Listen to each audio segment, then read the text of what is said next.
Hello everyone, welcome back to my channel.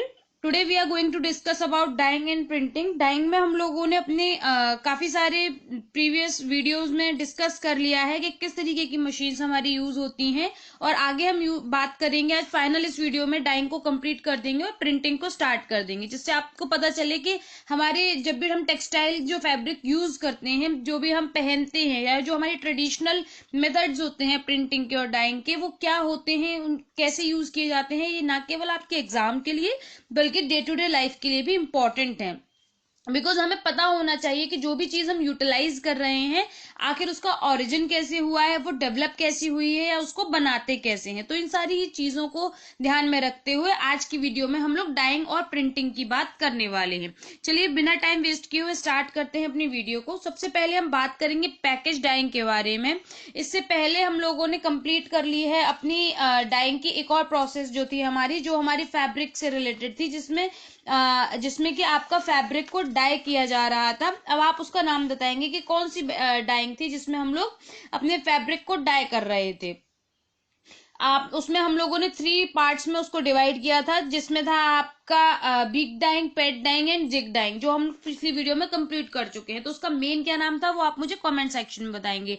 आज हम start करते हैं पैकेज डाइंग के बारे में। पैकेज डाइंग जैसे कि देखा जा सकता है कि ये मोस्टली यान के लिए, यानी कि जो आपका धागा होता है उसके लिए यूज की जाती है। Textile is stable and the dye bath moves. जो आपका जब आपकी डाइंग की जाती है, इसमें जो आपकी टेक्सटाइल है, यानी कि जो आपका रन है या फिर कहें फैब्रिक है या कहें कपड़ा है, कोई भी टर्म यूज करें, वो आपका स्टेबल रहता है और डाई बाथ आपकी मूव करती है। जब आप प्रीवियस जो आपने प्रीवियस आपकी डाइंग देखी थी, जिसमें आपने देखा था कि आपका फैब्रिक मूव कर रहा था रोलर्स के थ्रू और आपका जो डाई बाथ था वो स्टेबल था, उसमें सॉल्यूशन भरा हुआ था और आपका फैब्रिक मूव कर रहा था जो रोलर्स थे, गाइड्स थे, उनके हेल्प से। और यहाँ पर क्या हो रहा है, यहाँ पर आपका फैब्रिक तो स्टेबल रहता है, यानी कि कपड़ा आपका स्टेबल रहता है, वो हिलता नहीं है, बल्कि आपका डाई बाथ मूव करता है।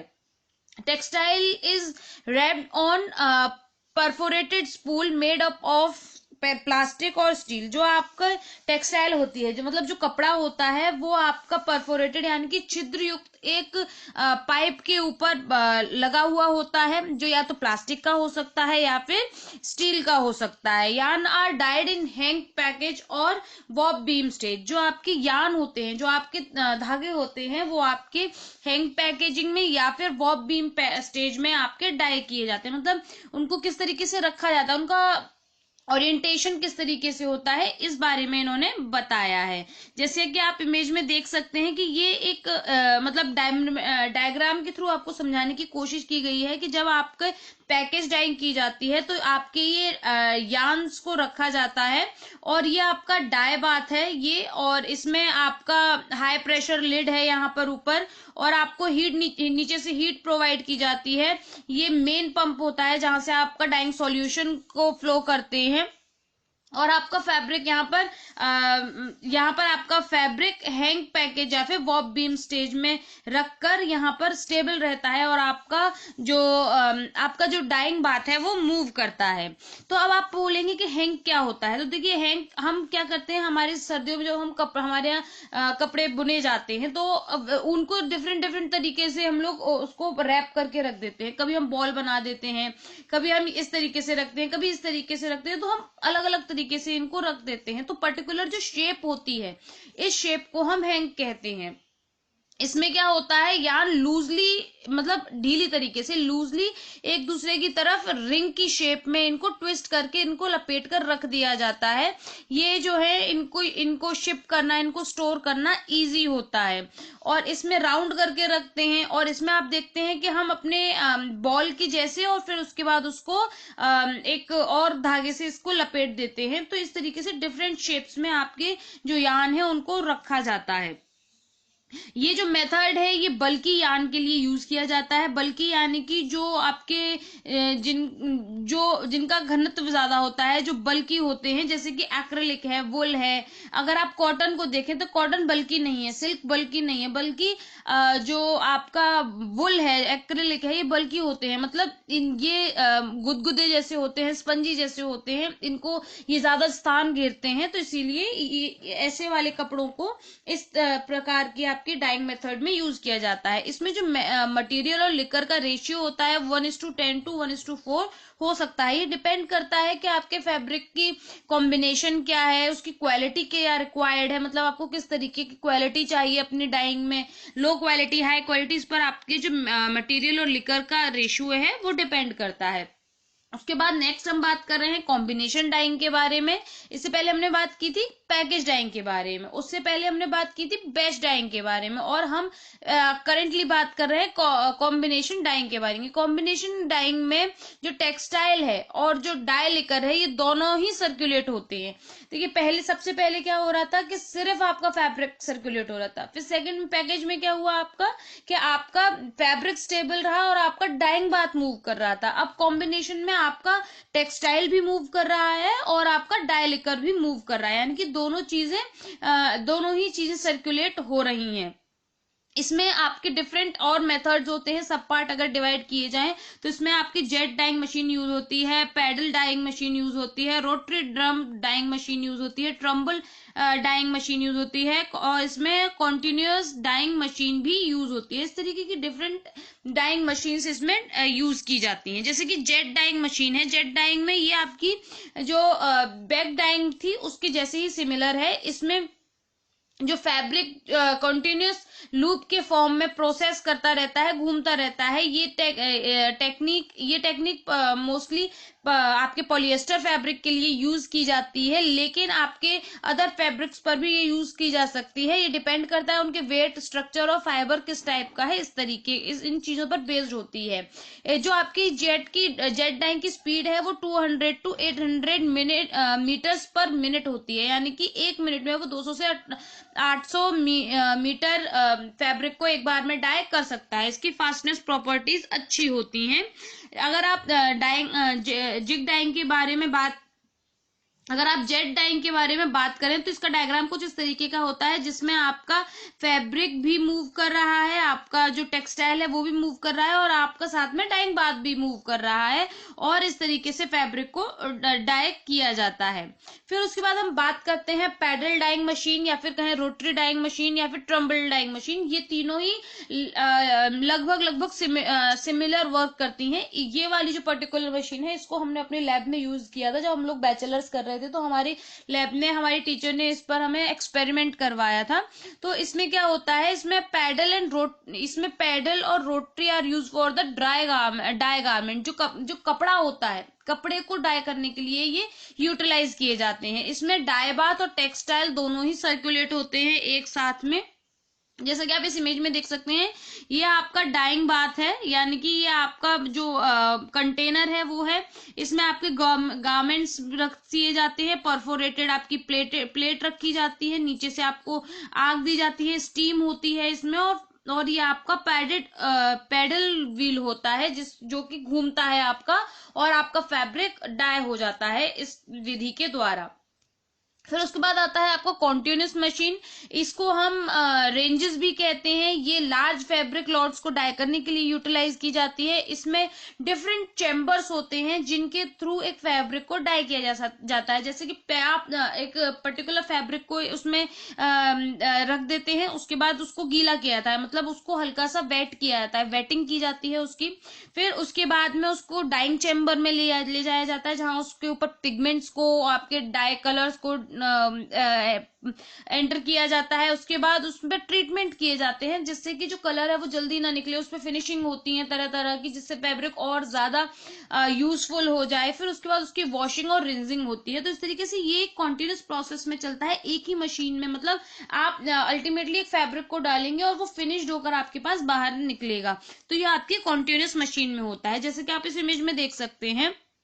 कि आपका यहाँ से आपका जो यान है या फिर जो फैब्रिक है वो आपकी उसको एंटर किया, वहां पर फिर उसकी पैडिंग हो रही है, पैडिंग होने के बाद उसको उसकी डाइंग हो रही है इस जगह पर, फिर उसके बाद उसको कूलिंग कर रहे हैं और फिर उसके बाद वापस से पैडिंग कर रहे हैं और यहाँ पे स्टीमिंग हो रही है। आप देख सकते हैं कि हर एक चीज मतलब हर एक स्टेप को एक ही बार में कंप्लीट कर लिया जाता है, जिससे कि आपका फिनिश्ड और फाइनल फैब्रिक आपके हाथ में आता है। फिर उसके बाद नेक्स्ट आती है आपकी रेसिस्ट डाइंग। रेसिस्ट डाइंग जो है उसे हम प्रिंटिंग भी कह सकते हैं। ये आपका जो रेसिस्ट डाइंग है इसमें क्या किया जाता है कि कोई किसी जगह पर तो कलर को ब्लॉक किया जाता है जिससे कि एब्जॉर्ब ना हो सके, और किसी किसी जगह पर उसको एब्जॉर्ब डाई को एब्जॉर्ब करवाया जाता है। तो ये आपकी टेक्निक रेसिस्ट होती है। रेसिस्ट मतलब होता है रोकना, यानी कि किसी हिस्से से रोकना और किसी हिस्से पर अप्लाई करना। जैसे कि आपकी आती है टाई एंड डाई, उसमें क्या करते हैं जहां हमको डाई नहीं करना होता है वहां पर हम उसको टाइट कपड़े से बांध देते हैं, डिफरेंट डिजाइन को हम उसमें बनाते हैं। या फिर बाटिक, बाटिक में आप वैक्स यूज करते हैं और आपका इकट होता है। तो इस तरीके से डिफरेंट टाइप्स ऑफ मेथड्स होते हैं जिनके थ्रू हम रेसिस्ट डाइंग को करते हैं। अगर आपने ये सारे ही खुद से किए होंगे तो आपको बहुत आसानी से पता होगा और आपको सारे स्टेप्स पता होंगे कि किस तरीके से हम टाई एंड डाई करते हैं, बाटिक करते हैं, इकट करते हैं, स्क्रीन प्रिंटिंग करते हैं, ब्लॉक प्रिंटिंग करते हैं। ये सारे ही मेथड्स हम लोगों ने खुद से अपनी लेबोरेटरी में किए थे और इसके एक्सपेरिमेंट्स किए थे, खुद से बनाए थे। इसके हम लोगों ने जो आर्टिकल्स होते हैं, तो करना बहुत इजी है इनको, इनकी काफी अच्छी हिस्ट्री है और किस तरीके से किए जाते हैं, क्या पिगमेंट्स यूज होते हैं, इंपॉर्टेंट पॉइंट्स हैं ये आपके न केवल टीजीटी पीजीटी बल्कि नेट, जेआरएफ, जीआईसी सारी ही चीजों में पूछे जाते हैं।